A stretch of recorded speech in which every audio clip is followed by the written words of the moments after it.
በቀራንዮች ፊት ቆመልኝ እሱ ግን ስለኔ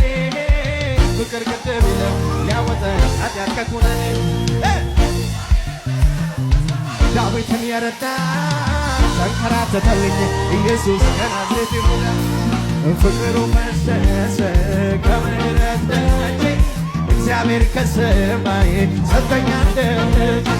ኑሮዬን ኖራለኝ የኔን ልብስ ለበሰ